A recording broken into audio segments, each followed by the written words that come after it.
Les entreprises de restauration qui possèdent leur potager bio ne sont pas légion dans la région.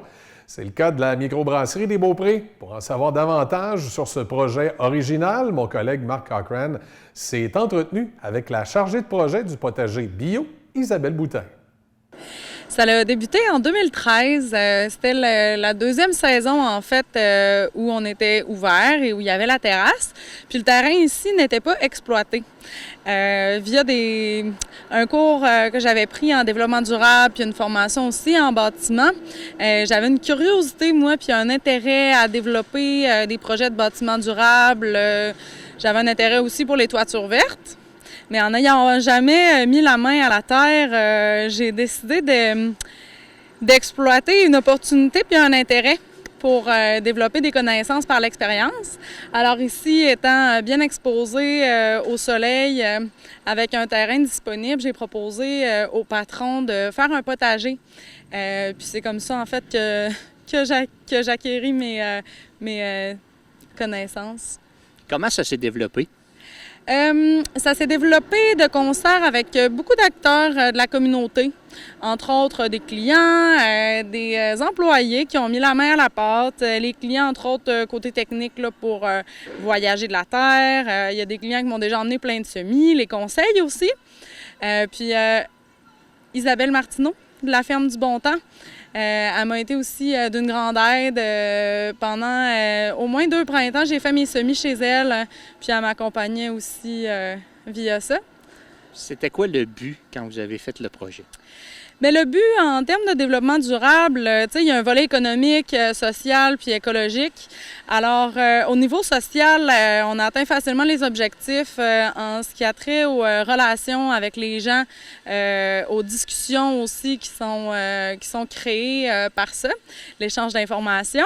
Mais aussi, je voulais rapprocher les gens de leur assiette, leur faire prendre conscience de tout le travail qui est en arrière d'une seule carotte. Tu sais, exemple, quand j'étais au bar, c'est assez tôt, là, en saison, au mois de mars, les premiers semis. Fait que là, les gens m'entendaient parler de mes petites graines de tomates. Ah, ils sont rendus longs de même, tu sais. Puis, fait que les gens voyaient depuis quand c'était commencé pour que finalement, au fil de la saison, ils me voient travailler, ils voient les plants grossir, puis qu'au terme, on arrive à la dite carotte. Alors, rapprocher les gens de leur assiette, aussi les conscientiser sur l'effort qui est mis en arrière de tout ça. Créer des liens, évidemment. Exemple, dans la communauté, là, on a de l'argousier du Mont-Ferréol, dont on a une bière à l'argousier, et de Léandre Saint-Don, évidemment. Puis aussi, le patron, quand il fait la bière, il met le grain avec l'eau, évidemment, pour faire le mou. Finalement, le mou est retiré, puis ce qui reste, la céréale humide, on va dire, ça s'appelle la drèche. Et il va porter la drèche à la ferme Guillaume ici, pour les vaches, vers la rivière aux Chiens. Et les vaches sont très friandes de cela. Mais ça me permet aussi d'avoir accès à du fumier. Alors là, on voit bien le cercle là, qui est formé, le parcours, le circuit. Alors j'utilise la drèche et on a des produits aussi là, qu'on utilise en cuisine. Donc, plusieurs utilisations. Oui, effectivement. On a du pesto. Qui est fait à partir de nos produits. Également de la sauce piquante, qui est très appréciée. Les haricots marinés, ça c'est un hit, si je peux me permettre l'expression. Alors, j'utilise des graines d'aneth que je fais pousser. On a aussi notre ail, qui a des très belles gousses d'ail. Par contre, là, le volume me demande de commander des haricots à l'extérieur. Ça reste quand même dans la communauté. Mais beaucoup de produits comme ceux-là. Cette année, on a la livèche, qui est un feuillage qui peut faire penser au feuillage du céleri. Mais c'est que du feuillage, c'est vivace. Donc là, les plants vont grossir. Puis Isabelle Martineau nous avait habitués à son sel de livèche pour les blodés César au lieu du sel de céleri. Alors là, les feuilles sont encore dans le potager, mais éventuellement, elles vont être séchées pour être utilisées au bord.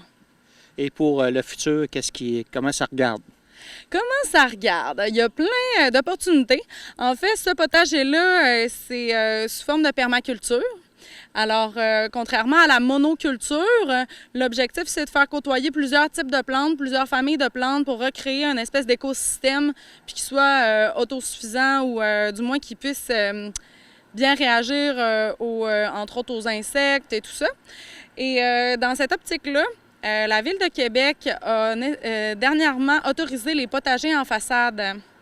Ça, je pense que c'est un créneau très intéressant. Je crois que la société aussi est rendue là. Ça peut être très joli, d'ailleurs, mais aussi permettre de nourrir les habitants. Peut-être pas pour une épicerie complète, là, mais au moins pour avoir des belles petites tomates à se mettre sous la dent.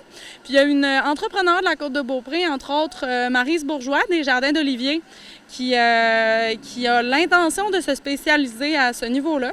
Alors, on a des belles initiatives là, sur la Côte-de-Beaupré. Merci, Mme Boutin. Merci beaucoup.